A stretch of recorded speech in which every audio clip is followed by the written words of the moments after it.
तो अब मुन्ना की मौत मुन्ना के घर दस्तक देगी। मुन्ना के घर गोलियों की बरसात कर दी जाएगी, गोलियों की बारिश होगी। फारिस अब ये प्लान बनाएगा कि मिफ्रा ने तो ये कहा है कि अगर मुन्ना सरकारी मौत मरा तो वो उससे शादी नहीं करेगी। तो फारिस ये प्लान बनाएगा कि वो अपनी पूरी पुलिस वालों की नफरी सिविल ड्रेस मुन्ना के घर भेजेगा। वो पुलिस वालों को ये ऑर्डर देगा, पूरी मीटिंग अरेंज करेगा, वहाँ पे ये ऑर्डर देगा कि मुन्ना सरकारी तौर पे नहीं मरना चाहिए, मुन्ना की कोई गिरफ्तारी नहीं होगी, कोई अरेस्टमेंट नहीं होगी, मुन्ना को सीधा सीधा मारा जाएगा और ये बात घुमा दी जाएगी कि किसने मारा। तासुर ये जाएगा कि रहमती ने मरवाया, मगर मारेंगे हम क्योंकि रहमती में इतनी तपड़ ही नहीं है कि वो मुन्ना को मार सके। हम मुन्ना को मार देंगे और सबको ये लगेगा कि रहमती ने मरवाया और रहमती पे केस बना के रहमती को भी अंदर कर देंगे ताकि शहर से सारा का सारा क्राइम खत्म हो जाए। सारे पुलिस ऑफिसर्स को फारिस का ये प्लान बहुत पसंद आएगा। वो समझेंगे कि फारिस इस स्टेट से भाईगिरी खत्म करने के लिए ये सब कुछ कर रहा है और करवा रहा है, मगर हकीकत तो ये है कि फारिस सिर्फ और सिर्फ मुन्ना से बदला लेना चाहता है क्योंकि वो उसकी एक्स मंगेतर से शादी करने वाला है। बस फारिस को इस बात की जलन है। फारिस को बस ये चुल मची हुई है कि उसकी हिम्मत कैसे हुई कि वो जरनाब से शादी करेगा, जरनाब कैसे गुंडे से शादी करेगी। और दिल तोड़ देने वाली बात तो ये है कि उसी दिन मुन्ना और जरनाब की शादी थी जिस दिन मुन्ना के ऊपर गोलियां चली, क्योंकि मुन्ना उसी रात जरनाब के कमरे में आएगा। जरनाब के कमरे में आएगा और उसके अब्बू से जरनाब से शादी करने की इजाजत मांगेगा। पहले तो वो अपना इकरार जुर्म करेगा कि मैंने मुअज्जम को मारा है, मैं एक कातिल हूँ, क्या अब भी आप जरनाब की मुझसे शादी करेंगे? अब मेरी जान को रहमती से खतरा है। अगर आप लोगों को याद हो तो जरनाब के अब्बू ने कहा था कि तब तक तो तुम रहमती को भी मार दो। इस वजह से वो फैसला करेगा कि अगले दिन ही वो जरनाब से शादी करेगा, मगर शादी वाले दिन मुन्ना के घर एक्शन हो जाएगा, मुन्ना पे गोलियां चल जाएंगी। मगर खुशनसीबी की बात तो ये है कि मुन्ना इस हमले में नहीं मरेगा। जितने भी हमलावर थे मुन्ना चुन चुन के सबको मार देगा। मुन्ना और मुन्ना के साथी इस बार जो हिम्मत का मुजाहरा करेंगे वो काबिले तारीफ। ये लोग चुन चुन कर सारे कातिलों को मारेंगे, बीच में एक दो साथी मुन्ना के बीच जहाँ बहक हो जाएंगे। फिर अगले सीन में आप लोग देखेंगे मिनिस्टर फारिस को कॉल लगा के उसको जलील करेगा कि तुमसे एक गुंडा नहीं मर रहा। मिनिस्टर फारिस से कहेगा कि मुझे हर सूरत में मुन्ना का सर चाहिए, मैं मुन्ना को मरा हुआ देखना चाहता हूँ, बस अगर वो जिंदा रह गया तो वो हमें मार देगा। मिनिस्टर फारिस को बताएगा कि वो हमको धमकियां दे रहा है कि हम अपना सारा पैसा गरीबों में बांट दें, वरना वो हमें मार देगा। अब वो कहेगा कि अब ये गुंडे इतने पावरफुल हो चुके हैं क्या कि ये लोग डायरेक्ट हुकूमत को धमकाएंगे। फारिस अपनी पूरी कोशिश कर देगा मगर वो मुन्ना को नहीं मार पाएगा। सलाम तो मिफ्रा को जाता है तो उसने मुन्ना की जान बचाने के लिए फारिस के आगे अपने से शादी करने की शर्त रखी। शुरू में तो मिफ्रा का कैरेक्टर मुझे नेगेटिव लगा था, मगर अब जाके देखा जाए तो मिफ्रा बहुत अच्छा किरदार अदा कर रही है। वो जानती है कि फारिस एक गिरा हुआ इंसान है, मगर वो फिर भी फारिस से शादी करने को तैयार है, सिर्फ इसी कंडीशन में कि अगर फारिस को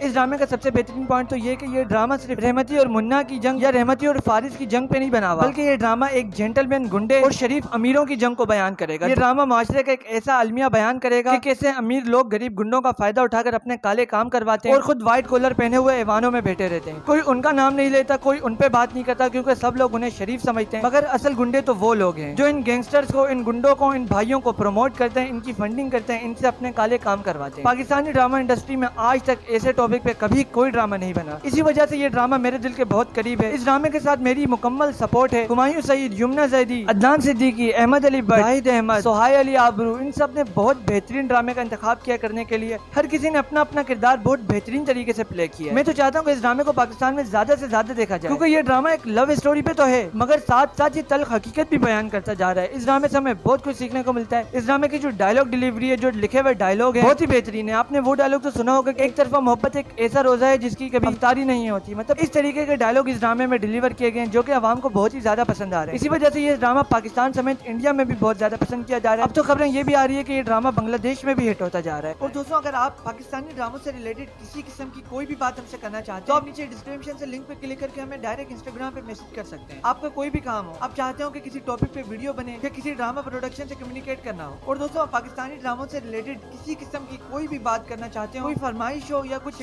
शिकायत हो ड्रामों, तो आप नीचे डिस्क्रिप्शन से लिंक पे क्लिक करके हमसे इंस्टाग्राम पे कांटेक्ट करके हमसे डायरेक्टली बात कर सकते हैं। अगर जरूरत पड़ी तो हम आपकी उस बात पे मुकम्मल वीडियो भी बनाएंगे। फॉर एग्जांपल, अगर आपको किसी ड्रामे की कोई चीज सही नहीं लगी तो हम ड्रामा प्रोडक्शन हाउसेज को मेल भी करेंगे कि व्यूअर्स ये चाह रही है ड्रामे में ये होना चाहिए। तो बस आप लोग जल्दी से इंस्टाग्राम पे आ जाए, और अगर आपने अभी तक हमारे चैनल को सब्सक्राइब नहीं किया तो जल्दी से चैनल को सब्सक्राइब करके नोटिफिकेशन पर ऑल कर दें। हम पाकिस्तानी ड्रामों से रिलेटेड ऐसी इन्फॉर्मेटिव और रिव्यू वीडियोस बनाते रहे। इस वीडियो को लाइक करके अपने दोस्तों के साथ भी शेयर करें। फिर मुलाकात होगी अपनी अगली किसी नई वीडियो में। तब तक के लिए गुड बाय।